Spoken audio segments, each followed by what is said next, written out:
आप इतने परेशान क्यों दिखाई देते हैं? परेशान तो रहूंगा ना पार्वती, आखिर एक बेटी का बाप जो ठहरा।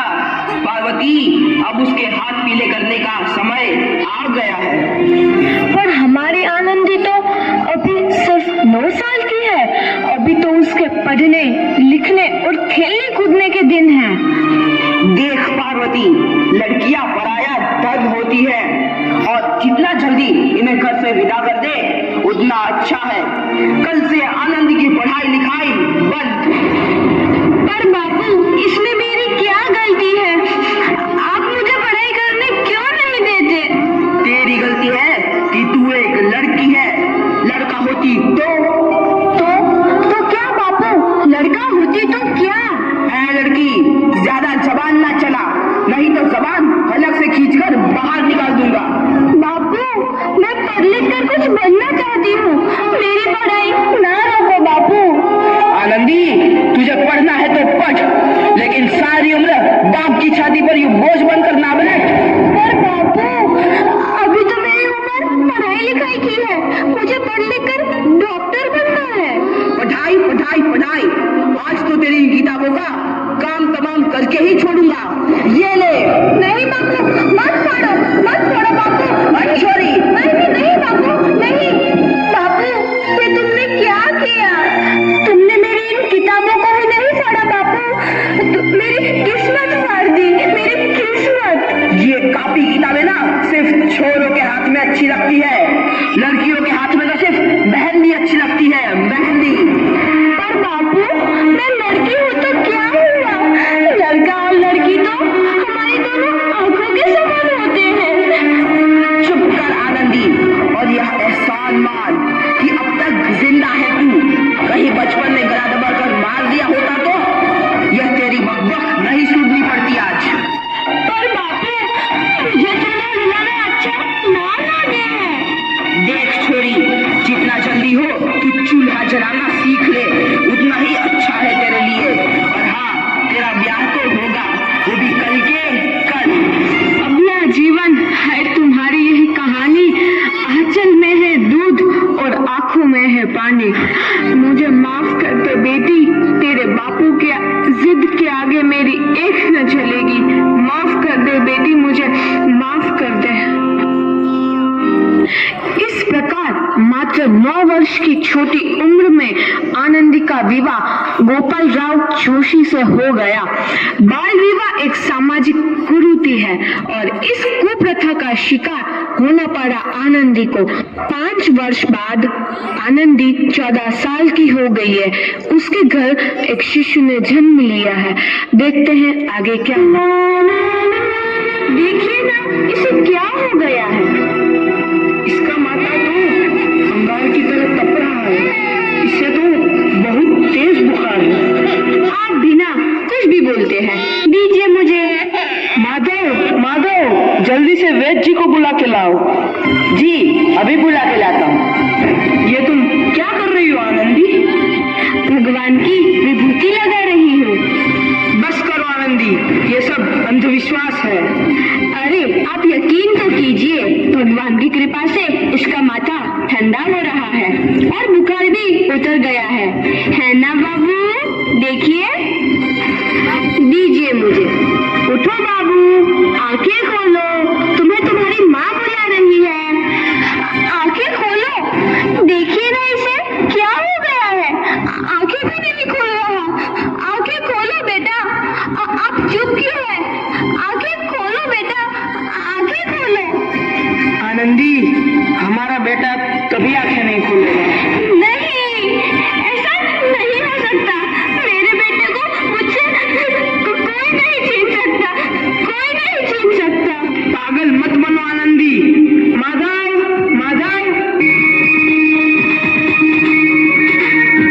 आनंदी, बंद करो ये पागलपन। भगवान ने मेरा बच्चा छीन लिया। भगवान ने नहीं, तुम्हारी अशिक्षा और अंधविश्वास ने तुम्हारा बच्चा छीना है। अगर तुम पढ़ी लिखी होती तो आज हमारा शिशु जीवित होता। तुम अनपढ़ थी आनंदी, अनपढ़। नहीं, अब मैं अनपढ़ नहीं रहूंगी। मैं अनपढ़। मैं पढ़ूंगी ताकि कल किसी और आनंद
प्रकार 7 अप्रैल 1883 को आनंदी अमेरिका के पेंसिल्वेनिया के लिए रवाना हुई और 3 साल बाद उन्होंने डॉक्टर ऑफ मेडिसिन की उपाधि प्राप्त कर ली।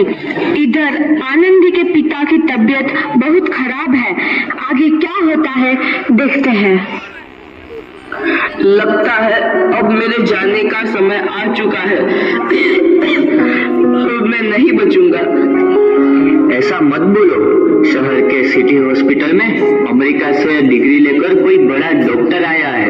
एक बार वहाँ चलकर दिखा लेते हैं। हाँ सही बोला भैया, कम से कम दिल को तसल्ली तो मिल जाएगी। हाँ चलो चलो जल्दी हॉस्पिटल चलते हैं।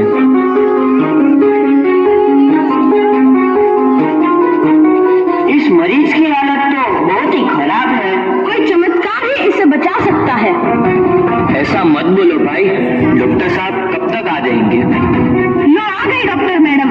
डॉक्टर मैडम जल्दी देखिए, मरीज की हालत बहुत ही खराब है।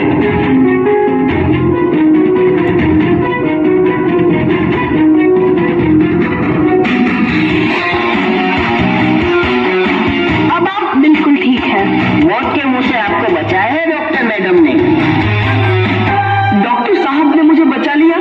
मुझे मिलना है डॉक्टर साहब से। डॉक्टर साहब नहीं, डॉक्टर मैडम बोलो। डॉक्टर मैडम, उन्होंने ही तुम्हें जीवन दान दिया है। लो आ गई डॉक्टर मैडम, मिल लो उनसे। डॉक्टर मैडम आपका बहुत बहुत धन्यवाद। आपने मेरी जान बचाई। इसके बदले में मैं गरीब भला आपको क्या दे सकता हूँ? वचन चाहिए मुझे कि कभी ये नहीं कहोगे कि लड़कियां कुछ नहीं कर सकती। वचन? ये कैसा वचन? अरे श्यामलाल, तुमने पहचाना नहीं? तुम्हारी बेटी आनंदी। आनंदी? मेरी बेटी आनंदी?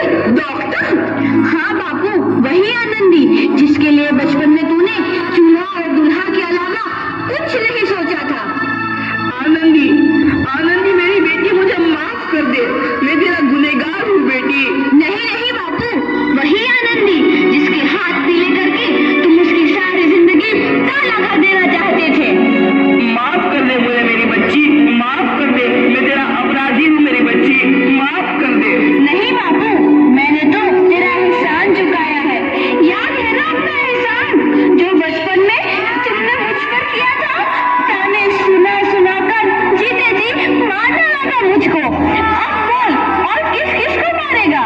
आनंदी बेटी, मुझे माफ कर दे मेरी बच्ची। मैं तेरा गुनहगार हूँ। बापू, आपने ही तो बोला था किताबें सिर्फ बेटों के हाथ में अच्छी लगती है, बेटियों के हाथ में तो सिर्फ मेहंदी। बेटों और बेटियों में फर्क करना वो आंखों में फर्क करने समान है। एक का पढ़ना और दूसरे का ना पढ़ना सामाजिक अंधकार है बापू, सामाजिक अंधकार। उपकार मांगता हूँ मैं तुझ जैसी बेटी का, जिसने सारी उम्र मुझसे कुछ ना मांगा तो सिर्फ बराबरी का दर्जा। वरना सच तो यह है कि मैं तेरी माफी के लायक भी ना हूँ। मुझे बाप तेरी बराबरी कर सके उसके मैं लायक भी ना हूँ मेरी बेटी, लायक भी ना हूँ। अपने बापू को क्या माफ नहीं करोगी आनंदी? माफ कर दो आनंदी, माफ कर दो। सुबह का फूला यदि शाम को घर लौट आए तो उसे फूला नहीं कहते। तो इस प्रकार आनंदीबाई जोशी ने अपनी मेहनत और अटूट इरादे से न केवल भारत की पहली महिला डॉक्टर बनी, बल्कि आगे चल के उन लड़कियों के लिए सुनहरा रास्ता दिखा गई जो जीवन में कुछ करना चाहते थे।